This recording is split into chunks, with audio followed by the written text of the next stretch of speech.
So thank you for joining us this afternoon. We're talking about robots versus recruiters, part of the great debate on humans versus machines.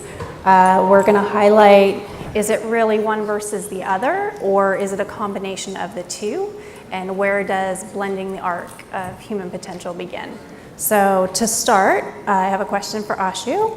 Let's begin with where you feel AI plays the largest role in the hiring process, whether it's with outreach and engagement, is it targeting passive prospects, or is it more at the apply stage when you're applying for a role?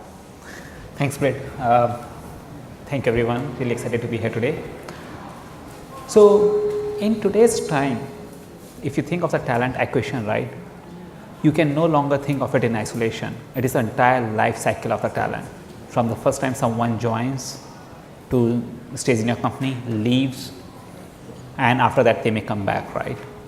So when you think of applying AI, right, it is extremely important for, first of all, for the system to understand who will perform well in your organization, who will be successful, who will stay, and what will they do afterwards, right? Mm-hmm. So when you start applying it to only a piece and not other, you don't get the full benefit of that.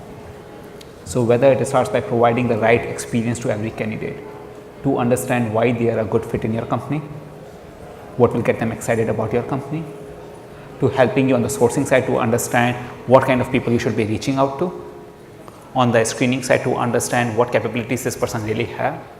So as a simple example, like resume is a self-attested piece of doc.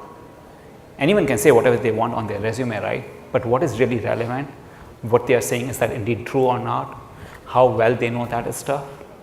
To think of the interview panel, right? Who should be interviewing this candidate? What questions they should be asking this candidate? And what are the candidate's concern and how they should get addressed? Because some of this should map to during the onboarding time. When someone is already has joined your company, how do you retain those people? Like quite a few times we talk about like retaining the people when they have started reducing the engagement, right? But that's a losing battle. The person has already reduced the engagement, right? So you have to be really thinking about like, can I predict what's going to happen with this person? How will they stay excited? And even after they were to leave, how can I keep them warm and engaged? And again, what will keep them excited? So to me, apply AI to each of these processes, not just one or the other. Arthur, can AI be leveraged to find net new talent for an organization, and how? Thank you. Yeah, to build on Ashu's point, I think robots are good at pattern matching and identifying some series of judgments that humans are slower and take time to build the data set to make consistently. I think most of the recruiting teams that I've worked with have gone into recruiting because they really care about discovering what do humans value and how will those values best be expressed in the form of their work. For us, we're partnered with a number of organizations such as Fetcher or Top Funnel that have proven successful at taking the scripts that we've applied to discover and pattern match successful candidates out in the wild. It's easy enough to find open source web data such that it doesn't quite make sense to pay the hourly cost of a salaried sourcer that is out there trying to find candidates when you can do the work of finding and generating those lists quicker and more consistently by building off the data sets that others have discovered and pattern matched for you. For us, it starts with having a clean enough data infrastructure that we understand the breadth of folks that we have already reached out to, what has separated those that have moved forward through our processes, as well as those that have been successful down the candidate lifecycle. And for us, taking that and building it into repeatable rules-based discovery is the trajectory that we're on. At this point, it comes down to an efficiency trade-off and having the right series of human judgments to guardrail that, because bad inputs in equals bad outputs out. And so we're very conscious of, in the process of discovering that new compounding bias, as well as creating too much homogeneity in the folks that we're attracting and discovering over time. So I'll jump in, Britt. You know, part of when I got the invite for this meeting, my mind went straight to my favorite Tom Selleck movie of Runaway and the small, robot spiders that chase people around.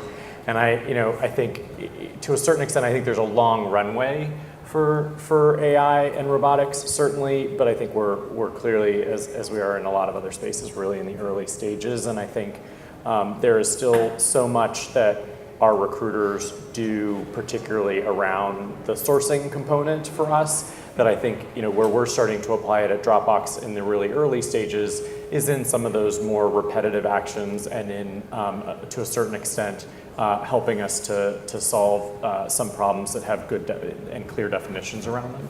And I think that the talent supply mapping, the surfacing of candidates that we might not have discovered using normal Boolean searches or other techniques like that are certainly things that are on the horizon, but not quite where they need to be to really ensure that we're not introducing new biases into an already somewhat biased system. Great. And Steve, how can we use AI to predict internal mobility? So when to engage with a current employee who may be at a point in their career where they're looking to shift within the organization? Right. Well, the first thing I would say is that we got to be careful about like what AI is and what AI isn't. There's a tremendous amount of hype around AI right now. Just like in every 3 or 4 years, we get this new word that we all glom onto for like 3 years. And then it kind of goes away, kind of the Gartner hype cycle, and it kind of goes to this kind of valley or this trough, if you will, of disillusionment, they call it, I think. Predictive analytics. Yes, predictive analytics would be an example of that. So if you're talking about AI as relates to employee mobility, the first thing is that AI today is predominantly an incremental innovation. It's not a revolution. So when it comes to employee mobility, it's no different there than it is with talent acquisition generally, which is you're matching people against jobs at scale. The good thing about AI is that you get access to massive amounts of data and you can do some pattern recognition, right? The bad part about AI is that it's still not at a place with employee mobility or with talent acquisition where it may be a distinction without a difference today. It may be that we're putting all this money and this time and this energy into AI and the payoff may not be there with employee mobility or with talent acquisition. And so we're in the really early days and you got to go really slow. So with employee mobility specifically, it will be really good. It's really good at sending job alerts to current employees against their data that you have available, which is different than in talent acquisition. In talent acquisition, the only available data you have is stuff you can pull from the ether, scrape, or it's a resume. In employee mobility, you have performance appraisals, you have 360 reviews, you have trainings and assessments. You have a whole bunch more data, which makes it even more difficult. And AI today has been predominantly on the talent acquisition side, less on the employee mobility side, which means it's even further away from employee mobility. Unless you're Workday, of course, where you have all the data. So it brings me to my next question. Is there an opportunity to leverage AI for a better employee experience? Getting ahead of training and development opportunities for an employee, perhaps offering insight into a shift like we just spoke about. Neil, do you want to take that one? Yeah, I think, I think there are absolutely applications, I think, in terms of ensuring that the employee experience is one that they, again, in these early stages are receiving consistent information, and we are doing less around ensuring that whether it's managers or HR practitioners or whomever who are delivering information that employees need to whether it's do their job or work at the company. I think those are some of the earliest stages where we can ensure that an experience is better, right? Whether it's calling into a call center or sending an email and waiting for a response, that's not a great employee experience at the moment. I think the things that are to come are more simulation based, right? So when we go back to the training that we need to do for hiring managers or employees in general on sales topics or other kind of productivity enhancers, I think that there is a role for AI to eventually play in building out and being a safe space for employees to learn new skills or to develop in some of these areas. So again, I think there's a long runway. At Dropbox, if we just go back to the internal mobility piece, I think we've been looking at 3 to 4 different key drivers of engagement, and retention. And ultimately, at least in the last 3 years of data that we have, we're not seeing one single thing other than time being that driver for retention. There are drivers of engagement, there are drivers of performance, but there is not one driver yet, again, amongst our population that we have the sample set for. So again, I think that it will be hard for AI, ML, robots, you pick your word, to be, until that data set is available and it can be proven out in the next sample set that it's about to be applied to for it to be valuable. And to add on to that, how do you influence decision making at a leadership level while using the data that you collect through the AI? Yeah, so I think we try to use techniques that lots of folks before us have, which is really share our thesis or a set of problem statements, get alignment on that problem statement and the thesis, propose a set of options that include from the range of traditional solutions to more innovative or broken edge solutions, and really try to prove them out. We tend to have an organization that's quite open to experimentation, so we run between 1 and 3 experiments per quarter in our recruiting organization, and so that building that muscle of being okay with experimentation has helped at least me share those theses and ultimately get support for the recommendations that come out of those experiments, and the leadership is open to them. Great.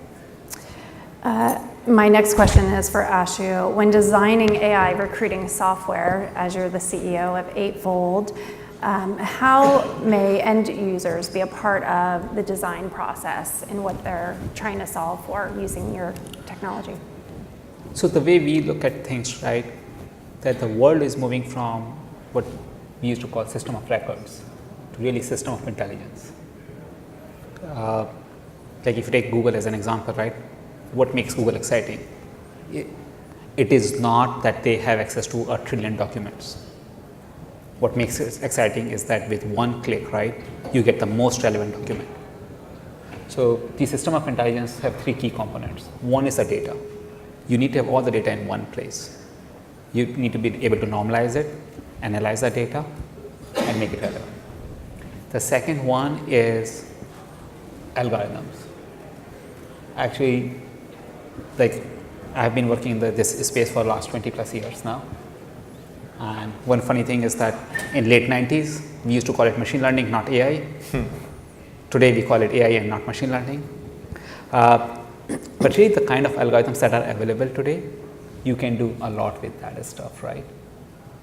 From a simple thing like what kind of people are likely to be successful, what kind of career trajectories these people have had in the past, to more importantly, if you think about it, right, the rate at which the new skills come in the market today and disappear is extremely fast. Golang, like the previous session was on AI and machine learning algorithms, right? That language did not exist 4 years back. Blockchain was the hottest piece of technology last year. It's already gone, right? So to be able to identify what someone can do versus just what they have done. And third, which is what your question now comes back to, is the workflows. So they are robots and then they are humans and they need to work together, right? So how do you intelligently weave everything into one another? And what it requires is a key focus on working with the customers, weaving it into their workflow, enabling it. So a simple example of things that we are about to launch is, let's say you're trying to schedule an interview with a candidate, right? There are 2 ways. One is that, 2 setups, right? In one case, you have a candidate, you're like, okay, I'm available next week, I will meet. On the other hand, if you learn that this is a really a superstar candidate, you have just gotten lucky to get access to that candidate, you want to drop everything and meet that candidate now. So can you have a workflow around that stuff as an example, right? Or as a recruiter, right, when you're trying to set up a panel of an interview, right, it gets so painful. Like, I want the first interview with this guy, if that interview goes well, then I want to do this thing. And you want to pick 2 out of these 4 people for next 2 hours, followed by the hiring manager, followed by the cultural interview, right? How do you build processes around that stuff, right? Or CRM, how do you build processes around mass engagement? I can give you a specific example actually around employee feedback. So, or just feedback from the customer, to your question specifically about that. So AI is really good at pattern recognition, right? And so if we have access to 100 million resumes, we can see patterns in that stuff. So let's reduce the sample size. We work with like Macy's. Macy's has 18 million resumes in their database, or profiles in their database. We can look at historical hiring patterns and see how they've hired in the past for certain positions. The problem with that, and we do that, the problem with that is that you get signal bias. It's almost like whether you're liberal or you're conservative politically, the more you click on liberal news and the more you click on conservative news, you get a lot more of the same stuff, right? So the problem with you get this signal bias in AI that starts to drive up maybe a lot of your bad habits or your bad patterns. So how do you solve for that? We need customers to do that. So because otherwise the algorithms themselves are going to go awry. And a specific example of that is Eli Lilly. So we work with Eli Lilly, and Eli Lilly hires a lot of pharmaceutical sales reps. A lot of those pharmaceutical sales reps tend to be 22 to 20 or to 35-year-old women. Well, our algorithm picked out Smith College. Smith College is an all-women's college in the Northeast, and started signaling like crazy on Smith College. The challenge with that is that it's now signaling so much on Smith College that it's actually, and there's so much hiring happening from that school specifically, that it's actually pulling away from some of these other schools where you have really good candidates. And so it's that type of stuff that you need to have monitors on top of this stuff to ensure that it doesn't go nuts. Facebook is in the news for this type of stuff, right? But not in talent acquisition. But the same thing that applies to Facebook happens to talent acquisition in AI, and it happens often when you have a lot of data. And so you need good training sets. And the training a lot of times is the explicit feedback you get from recruiters that actually you can look in the apply flow and you can see, oh, this set of candidates was recently, there was some disposition code around that set of candidates for whatever that reason was, or this set of candidates was screened but didn't make it to an interview. That type of stuff is really important when you get feedback from customers. Thank you. So Arthur, what are some of the emerging capabilities associated with automation and machine learning in regards to the hiring process in your sourcing roles? Sure. To build on what Steve mentioned, I think across the board, the problem that we're looking to solve is better understanding talent market liquidity. All the data is out there in the ether. I think when we're designing our roles, having access to that data and ways to automatically understand that if we add this or that skill set to the job description, we're adding this much extra time to fill, we're adding this much more complexity by removing percentage points off our conversion from recruiter screen to hiring manager screen and down the funnel. Fundamentally, what AI is giving us is a relatively unbiased sample set of external data and a better way to validate certain hiring hypotheses before we expend the time and effort of rerunning our funnel to learn the same lessons that we should have learned from our data sets before. This primarily comes into place in the discovery phase as well as in outreach. If we understand that this piece of marketing collateral performs better with this candidate population at a rate of 2 to 1, then we should be using the content that works and that appeals to them, and we should be layering that into the nurturing and re-engagement experience so that we're continuing to drive efficiency. To the point of how do we integrate users into this, we've experienced the same where this is most certainly not set it and forget it. We don't get the same efficiency back even if we hold conversion rate and outreach rates constant. We're finding that if we're adding a certain amount of extra incremental leads, utilizing some of these outreach and discovery engines, we still need to account for the time that it's taking for that recruiter or that sourcer to calibrate and to maintain the running of a machine. There are obviously different trade-offs to getting that formula right, but what we're actually finding is that it's increasing the development of the sourcers and recruiters to become better at calibrating and holding hiring managers accountable by saying, hey, you have now seen this profile 5 times that you are telling me to look for. This profile is actually not converting. This is what the external data is telling me. We're going to run out of this profile before you find the match that you think you're going to find here. And so it's a matter of empowering recruiters to use this to accelerate their productivity rather than simply sort of leaving it on and seeing it as a competitor to the recruiters. Yeah, maybe just adding on to that, because I think in addition to pulling down pass-through rates, I'd say the other benefit of running, I think, again, these search queries through some kind of processing is diversity, because I think there is a secondary set of data that we can share with our hiring managers that say, if these requirements or these nice to haves that you outlined within your job spec are removed or changed, we're able to actually expand the diversity of the candidates or the pipeline that we're presenting to you.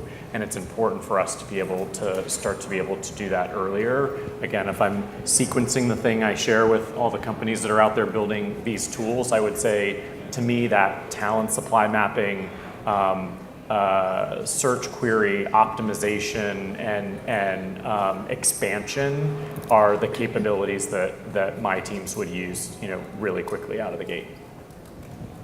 And a final question is, where do we ultimately think this technology is going in relationship to the recruitment function, the technology that's now in play, the AI, the machine learning, all of it rolled into one? Where do you think the largest impact is going to be, and when?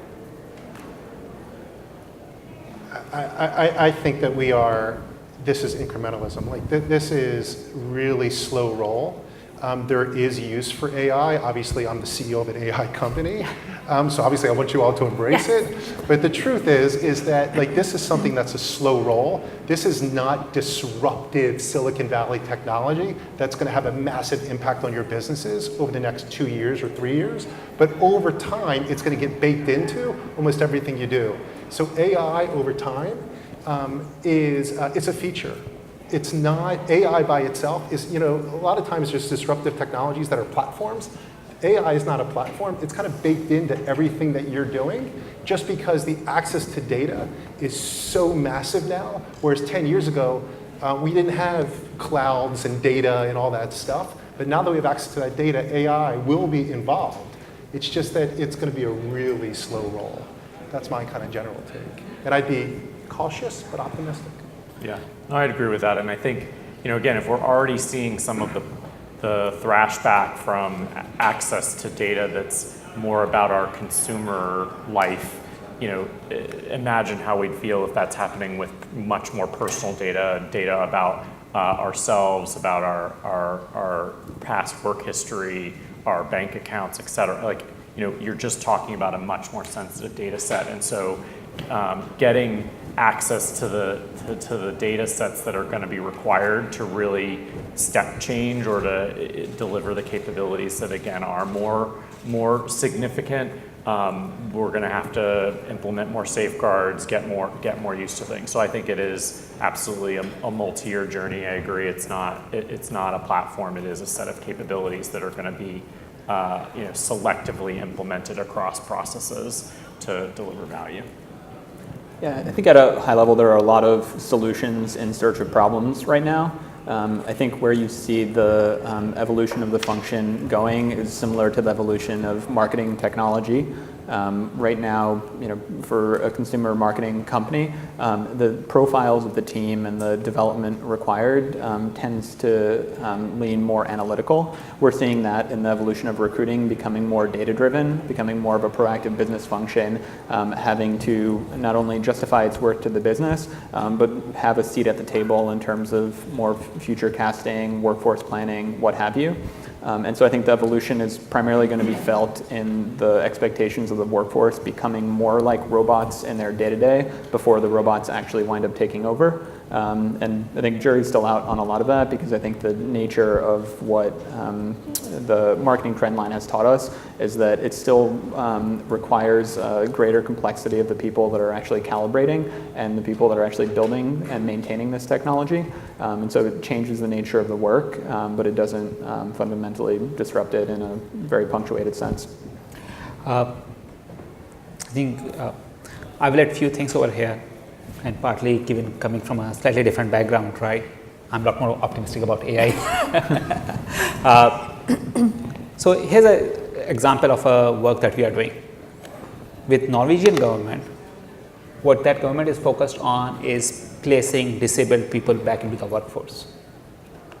And so they have these large number of people, all these companies, but today what happens is that these people have no access to the jobs. So what they are doing is they are using our platform to enable that, to identify all these people who are disabled, who are out of the workforce, in which role these people can be a good fit, and enabling companies to hire these people. That is a kind of an example of a thing that was not possible without technologies that are out there today. Like one very common thing is that the generalization in AI systems, right? They can generalize extremely well if you have implemented them correctly, right? And what it enables is that matching at a massive, massive scale. With the globalization, right? Let me do a quick sample over here, right? How many of you guys know about Fudan University? How many of you guys know about BITS Pilani College in India? How many people know about Tsinghua? And you see these different gaps. Some people know about some place, some know about other place, right? Fudan is the number 3 ranking university in China. BITS Pilani is among the top 10 engineering colleges in India. Tsinghua is the number 1 engineering college in China, right? These are some of the top colleges. Now, if we don't know about each of these, we will be biased against them. You will pick the one that you know, and everything else you will ignore, right? And what AI can do is start by removing all those biases on day 1. Like one very other common bias that we talk about is ageism. Like if you are 50-year-old, finding a job as a software engineer in Silicon Valley is almost impossible. Don't even try. It's that bad, right? And what can you do is guide companies, guide people on both sides, right? How can we enable that? So if you say that how much of the recruiter's work is going to change, I think it will change. It's not that that recruiters are going away, but now they can be a lot more focused on engaging with the candidates, building relationship with the employees, right? They can do a much better job. But the overall workforce is changing dramatically. I think it's leveling the playing field for everyone. It won't happen in a year. I totally agree with that. It's going to take 10 years, 20 years. But we are on that journey now. And the good news is that unlike the last time when there was multiple times AI winter, I would say right now what people have changed is that no one is expecting AI to make wonders, right? We don't have to wait for level 5 autonomous driving. Level 2 is changing our lives already. So what people have changed the mindset is that let's start taking baby steps, let's start incorporating it, in that process collecting the data, keep improving things, and one day we'll get there. Thanks. So I can share at Workday, we're extremely excited about the use of AI and machine learning in our technology as well. The focus really is about how we enable our talent to work smarter and not harder, and how we eliminate some of those manual tasks using AI and filter through a lot of the data. So I wanted to open it up to questions from the audience. We have a mic coming. Are you concerned at all about early adopters of ATS systems having bad experiences with sort of machine-assisted or machine learning, HR sifting, and then being soured on the more advanced versions that are coming? I had the unfortunate experience of looking for jobs this summer. I can tell you in the difference of 1 year, it went from some companies using an ATS to all of them using an ATS. And from a computer science perspective, they were bad. I was applying for a position that wanted experience with databases, and I had this whole entry on my resume that said database. And literally the difference between the singular and the plural completely knocked my percentage down to the point where a human would never see that. So everybody's jumping on the ATS bandwagon, and it's automated, but it's not very good. And are you sort of cautioning people to wait till it gets better, or what's your strategy there? I can start.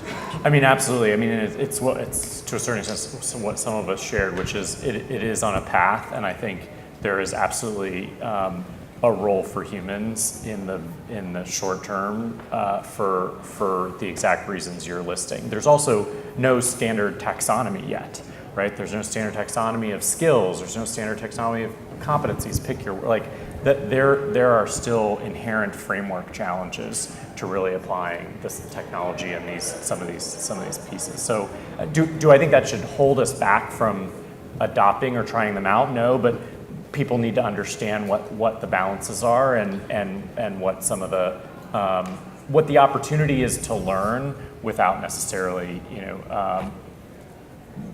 being scared by what the results tell them. Because again, I think we're all learning. Yeah, I would just add on to that to the skills taxonomy, which I think is exactly right. There's no standardization across skills taxonomies or companies and jobs. A salesperson at Microsoft is vastly different than a salesperson at Caterpillar, right? So understanding that. AI today is really good with rigid job descriptions and rigid jobs. A nurse has a very classic career arc. It's really easy for AI to get its hands around that. Consultant is really hard. And so the challenge is that the more rigid it is, the better it is today. And therefore, I would not let this thing go wild in your organization. You're making a huge mistake and you're setting yourself to fail. I'd set up very specific use cases. I'd roll it out against those. I'd measure it, and then I'd incrementally do it to the next organization. I'd be really careful about, because of the issues you just described, there's a lot of work to be done. To play the other side of that, some of the technologies that we've seen, particularly those that have ingested a large amount of data, when we have our sourcers or recruiters searching for folks, they actually incorporate common typos. So if you're self-describing, but you might have misplaced a letter, it'll actually prompt and bundle based on what the more likely categorization is. So there is a shining light somewhere down the end of that, but definitely subscribe to the two keys in the ignition perspective on that. Any other questions from the audience?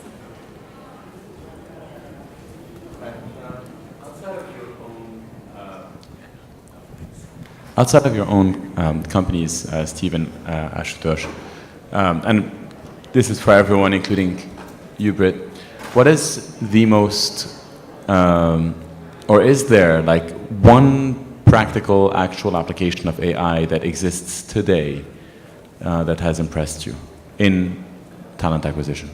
Are you talking specifically around talent and because, for example, gene mapping is a classic example of in talent acquisition? Yeah, for sure. Yeah, she's about in talent or in HR. In recruiting. Yeah, I think generally speaking, you're going to get a lot of false negatives and false positives, but top of the funnel gathering, the way you guys described it before, I think is exactly right. I think that application actually works today, which is top of the funnel aggregation to create, not necessarily identify who you should hire, but maybe create a short list of people who you should interview. So now you're Nike and you're getting 1 million applications a month, right? No humans can deal with 1 million applications a month, but a machine can probably give you the 1,000 people to consider for an interview, right? So creating a short list, I think actually it does a pretty good job, but you're gonna have people fall through the cracks, no question about it. Scheduling. Yeah. I would say data automation, anything that is highly repeatable and process driven. If we require you to fill out a form, a robot can do a pretty good job of figuring out whether you filled out that form and send that form to you. I think it's boggling how many hours recruiters spend making sure that someone has filled out their compliance disclosure or what have you. That is 100% already working and has very limited blast radius, other than to take time away from the manual labor of recruiting. I think in each of these, right, I feel like there are a number of things baby steps that AI has taken, which have been very, very effective. Like analytics is another big place. So like everything that mentioned, right, whether sourcing, screening, scheduling, right? But even on analytics, right, what we find is that helping enterprises actually understand their diversity funnel, like what is happening, where are the gaps. But is that like statistics or AI? So you have to infer number of things to enable that, where the bias is happening. Is it the bias because you just didn't find enough qualified candidates? You found enough qualified candidates, but there was an inherent bias in the organization. One very specific example, which I'm extremely proud of, is few companies, what they are doing through our system is anonymizing every profile before it gets screened. So, I mean, given that we have few minutes, right, one funny story. So in 1952, Boston Symphony decided to start doing blind auditioning. So what they did was, like for audition, right, you will put a curtain, someone will come play behind the curtain, and the other person, the judge will be on the other side, right? And the expectation was that will remove all the gender bias.